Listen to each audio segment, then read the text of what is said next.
I'm gonna play you the song that I owe. Man, I could just call this song Jim Atterbury. Why not? So, like, just to give you a little bit of backstory, I'd been coming to these expos, but the very first one that I came to, in that snowy, crazy-ass tent in Purgatory, it's literally called Purgatory. Oh my God. And I'm like a baby, you know, and the keyboard breaks while I'm playing my song, of course. I'm like wearing my fancy yellow sweater with my blue stripe, and I walk off stage, and there's this guy with a yellow sweater with a blue stripe. We're like, what? Hey, oh my God, twins. And he goes, shoot, girl. I love it. We should write. Well, it turns out he's a really good writer. His name's Jeff Steele. I had no idea. I'm like waitressing in Santa Fe and playing gigs at night, you know? So, of course we don't write because he has 14 co-writes. And that the next year he's like, but we'll write. But then he has 23 co-writes. So the next year he's like, we'll write. But he's got 18 songs started with Ken Johnson and 22 to finish with Big Al. And, but I just, you know, I keep showing up. And then one day, I'm just playing my little warm-up on the piano before his show. It's like the big kids show, you know? And I'm just in there doing this thing that I always did in that same dirty little house in Hollywood by that recovery center where all the crack addicts came, where I once got beat up by a real-life crack whore. Look, you ain't lived until you got beat up by a crack whore. We've all been there, right, folks? I mean, I was famous on my block. It's like a highly homeless population. They'd be like, Miss Moreno, they got attacked by the crack whore. Are you okay? Like, they knew me, and they knew my piano part. Like, these guys are all part of my story, man. And so very, very long story short, Jeff and I write this 43 minutes and then some enchiladas. And he's like, well, I'll play it tonight at Durango. This will be so cool, you know? You'll be famous for a minute. But his computer died and we lost the freaking song. Yeah, this is like before you had an iPhone. We didn't even have iPhones yet, I don't think. And what was it? But by the grace of God, I remembered this song when I got home. And it's very hard to play and sing. It's got a weird pattern. I never could sing to it, but for some reason, this like guy that wanted me to be in some movie asked me if I had any country stuff, and I could just play it, and I remembered every word.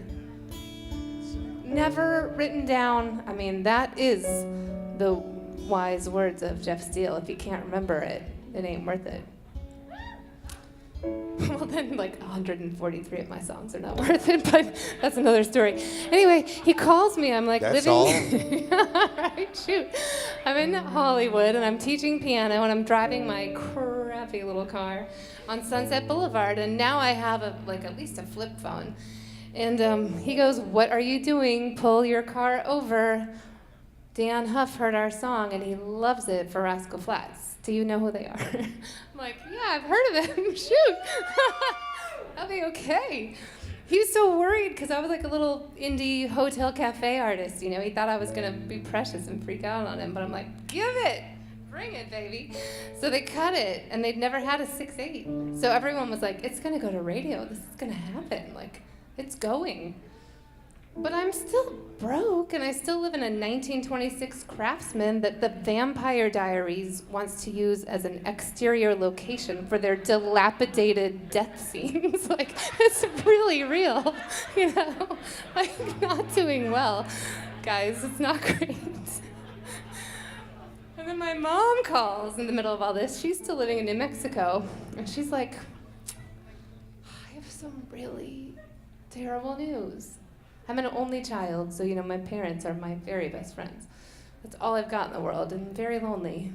That's why I play a lot of piano. And she's like, I have cancer again, and this time it's freaking bad. It's like stage 2B. It's in the lymph nodes. It's not good.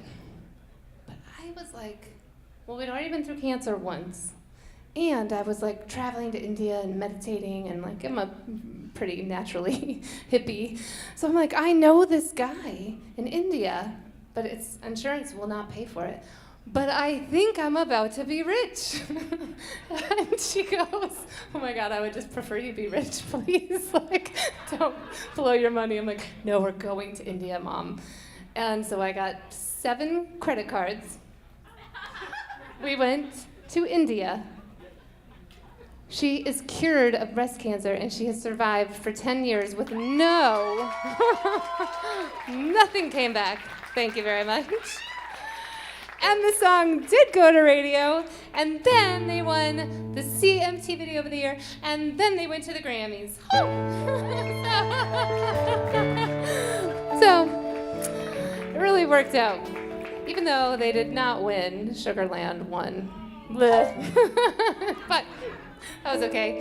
I was okay with it. I got to go to the Grammys and hear Sheryl Crow announce my song while my little hook that I've been playing for freaking 8 years played. Did I mention that I wrote this in Colorado at Durango? So everybody trust in the magic. Whatever that is here, right? It's real.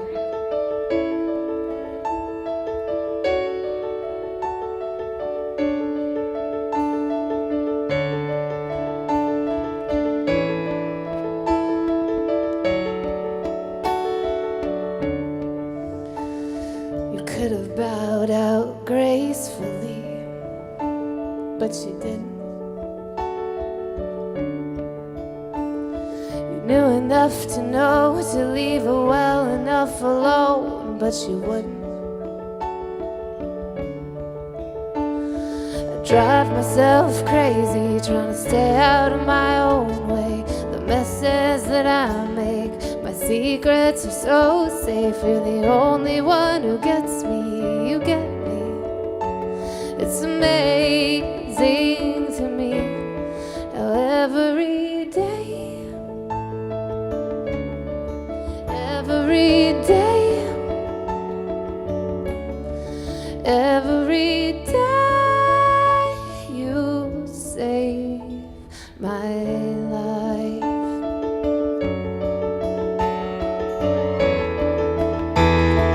Come around all broken down and crowded out your comfort. Well, sometimes the place I go is so deep and dark and desperate. I don't know how every day, every day, every day you save my life. Sometimes I swear I don't know if I'm coming or going, but you always say something without even knowing. I hang on to all of your words with all my might, and it's alright, yeah, I'm alright for another night. And every day, every day, every day, every day, every day, every day. You save me, yeah, save me every na na na na na na na na na every day, every day, every day,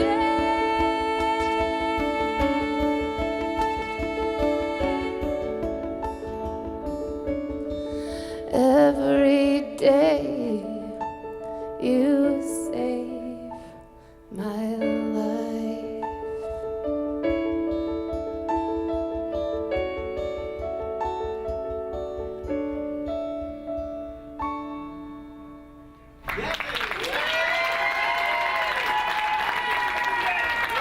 Thank you, Jim.